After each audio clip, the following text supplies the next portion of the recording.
I'm here with my husband. Hello. This is like the first together vlog we are doing, so it feels kind of awkward. I'm kind of awkward. I feel awkward. Oh. She feels awkward. So I'm gonna ask him some questions that I have thought of. First question is, how did you feel on your first day back home? Because you've been home for a while. So, been home on holiday exodus. I'm currently just in technical training, but they let us go for the holidays to go back to our families, which is nice because it's not a courtesy I'll be afforded later in my career. So, first day back, it was kind of a transition from just dealing with other people to dealing with my kids. I can walk away from other people. I can't walk away from my kids. And I love my kids, and I don't necessarily love every single one of the people around me. So, first day back, it was kind of emotional, I guess, just being able to hold my kids and my wife. And the best part was actually getting a good night's sleep back in my own bed, as opposed to a twin-size bed that everyone else has slept in for years. It was nice coming back for the first day. What else do you want? I've just asked that question. Just want to get your feel on how you felt being home. Because I know probably some people are wondering, like, how was the transition? So, I know it's not going to be quite like when you do deploy, because deployment is 10 times more stressful than just being away at tech school and BMT. Most likely, I wouldn't know. The transition phase from BMT to tech school, that was kind of preparing you to kind of float between, I guess, being able to dress in civilian clothes and not feel like you're being watched 24/7 by MTIs. Now there's just a few more MTLs around. You're not worried about campaign hats. You're not worried about holding your water bottle in the wrong hand. So getting here and being in civilian clothes, it's nice. That's probably was also a weird transition too, because you're home on a week that you don't have anybody yelling at you, telling you what to do. You don't have to wear your clothes a certain way. You can just be normal. Yeah. That probably felt weird. I grew my facial hair out. It was nice. And you know, I wish we should have done this like yesterday. And then I messed up on my own haircut, so I had to cut it all off. So don't be confused. I didn't just come from Lackland. BMT. This is my big bald head. It's not that big. I think my head's bigger. Oh, right there. Question number 2. Do you feel like this experience has changed you so far? Yeah, it's changed me for the better. It's given me a new breath of life for myself. I didn't have very huge hopes for my future before I entered the Air Force. I was kind of just going through the motions, working my basic retail store job, doing customer service. Being in the Air Force definitely is giving me hope that, you know, there's more than just the mundane life, and I actually get to provide for my family now. You seem a lot more happier. I definitely am happier. When you were I just working don't show retail. emotion. Oh, you do. He does. He's not all gloom. I'm wearing all black right now. Number 3. What was the hardest part so far, and what was the easiest part so far? And that's just kind of a overall being in the Air Force. Overall, being in the Air Force, BMT, tech school. What out of everything that you've done so far, what's been the hardest and what has been the easiest? Hardest part has been staying awake in Air Force History 2 during BMT. Oh, because That's the hardest. That was the hardest part. Staying awake in the classes in BMT was hard because you're given a set amount of sleep. They have to give you a certain amount of sleep now, which is nice, unless of course you have early wake up. The easiest part has been going to school at my current station, just to learn how to be a maintainer. All I have to do is read a book, take a test, apply the knowledge, and prove that I can apply it on an actual aircraft. That's pretty easy for me. Some people have problems with it. It's not for everybody, that path of learning. Really the hardest part was just the adapting to the schedule. Going from waking up whenever I wanted to having to wake up at possibly 0300, but usually just 4:45, 5:45. The sun wasn't up. The sun wasn't up. And I used to wake up around 9 or 10, and that would be early for me. I couldn't change him. Adapting to those standards, that was rough. And then having to go to sleep at 9 when I used to go to sleep around 2. Yeah. So having to shift that whole part, that's the hardest part for me. That bugged me. Was. Because now that I'm in school, I have to wake up at 5:20 to go get chow after I get ready, brush my teeth, brush my hair, take a shower, all that jazz. Not brush my hair. Well, you would if it was a little bit longer, but you kind of had to shave it. Yeah. That's funny. Go get chow, and then I go straight to school right after I eat breakfast. And then I get out at 4:30, hang out the rest of the day, do my studies, play video games, hang out with friends. I'm involved in base volunteer programs, so that keeps me busy because honestly, if you just sit in your room and play games, you're going to be one of the most boring people on base. And you're not going to make very many friends, and the time there is going to go by really slow. It was nice to be able to get involved in some of these programs, and now I'm the squad lead of part of this program, so it's nice.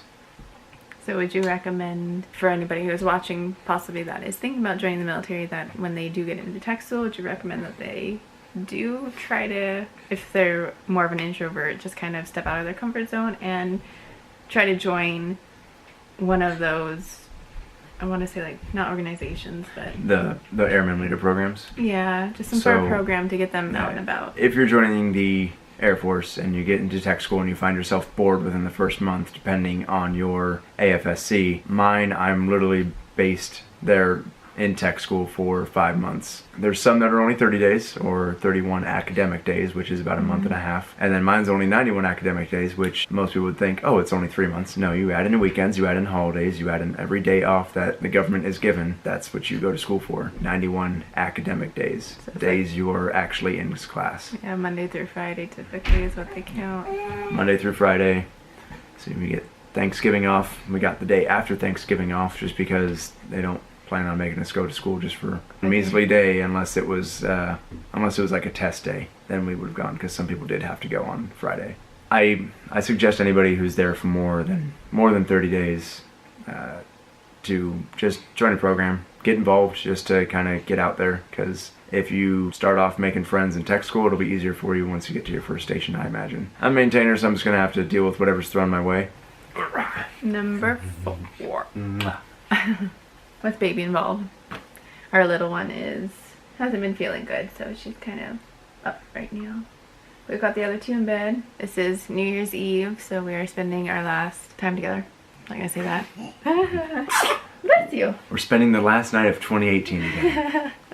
And then the first morning of 2019, I leave. Right, I know. Like, it's the story of my life.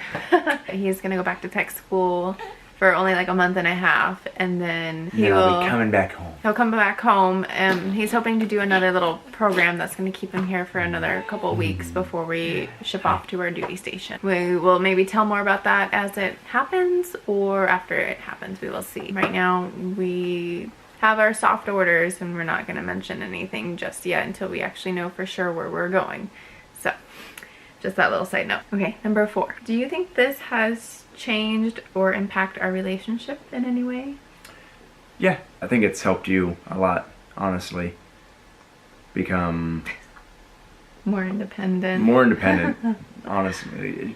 I left when this one was 3 weeks old. Yeah. And so she's literally been raising her all by herself. And at that time I had postpartum. If you want to, I can link my postpartum video down below, because I ended up having severe anxiety where I couldn't even leave my apartment. Like, it was bad, and he had just left and I was a total mess. So trying to get through all that while he was gone. You are a wiggle worm. But it's also relieved a lot of stress on our relationship. We used to be bothered by financial instability, and now with this being a steady paycheck, BAH helps out pay our rent, and it gets all of them the health care they need.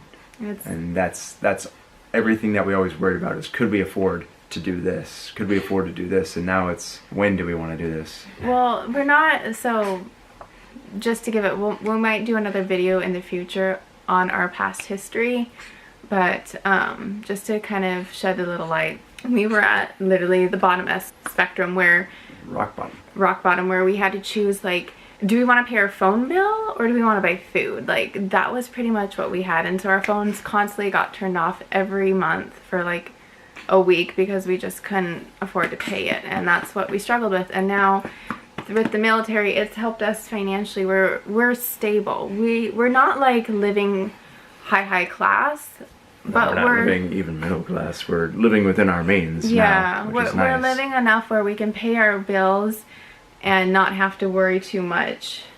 You know, we can buy some necessities that we need, and we're able to pay off debts that we weren't able to, that have been like hurting us. So that's a good financial stress reliever for us. And I feel like because of that, it's actually helped us more as a couple, because prior to that we were butting heads a lot because of just the financial stressors, because like we would each want to do something that kind of like made us happy for a moment, and then financially it would hurt us, and then that kind of like made us butt heads a little bit, I felt. But now it's like, Shoot, we'd go get pizza and it would kind of put us in a pickle. That's what I mean. Like we would go get pizza and then we're like, okay, well we shouldn't have done that. And or like we would be like, oh well, I want to like, you know, go out and have like a movie night or something, and then that would just kind of hurt us just to have like that one moment of pleasure, but we weren't able to do it. But now it's like, oh, we can go out and have a movie and it's not going to impact us too much. Like we are living nice, and you know, it's a good stress relief, I feel. We're happy. The kids are happy. That's what matters. That's all. And the roof over our heads is... We don't have to worry whether or not we're going to pay rent next month, or how are we going to pay rent. Exactly. Do I need to try and find more hours at work? Do I need to try and sell something that we may or may not need? Do we need to have this car anymore if I'm just walking to work? And last question that I can think of, because I threw in another question previously, but last one is, how do you feel about PCSing? I know this is kind of like the future, but literally possibly 3 months into the new year we will be moving. And PCSing is, I want to say post, but that's post. What does PCSing stand for? I'm terrible right now with military terms. Permanent change of station. There you go. I don't know why I want to say post change station. I was close. But how do you feel about that? I feel good and uneasy about it, all because it's, without giving away the location, it's very far away. It's a whole new environment that neither of us have lived at before, and we'll just say this, we're moving to the East Coast. moving from... Literally. We're moving 3,000 miles out of our comfort zone. Literally, we're on the West Coast right now. We're literally moving from the West Coast clear to the East Coast. And it's a big change for us. I know I'm feeling nervous about it. I'm excited, though, but I'm just kind of like nervous. Especially we have to drive there with 3 children. And I'm like, oh my goodness. So I guess that concludes our little vlog together. We had a surprise baby come in. Yeah, but we're the last surprise. I mean, no surprise babies. I did not want another baby. Oh, I was like, don't tell him. Don't tell him. No, I don't want another baby. I'm done. No, I'm happy. What are you doing, miss? I don't want to be held anymore. You don't want to be held? What are you doing? Look. There you go. Are you all better? Yeah. Can you say bye-bye? Say bye. Say bye-bye. Yeah. So, hopefully we will be doing some more vlogs. I will be continuing to do vlogs within the next month or 2. As it gets closer to us moving, most likely I won't be able to... Ow, that's my hair. I just got my hair. Most likely I won't be able to post vlogs, especially during the time that we are moving, but I will be filming the whole time and updating, or when we do get stationed, I will put up those videos of everything, so just keep an eye out for those, and we will all catch you next time. Bye! Bye!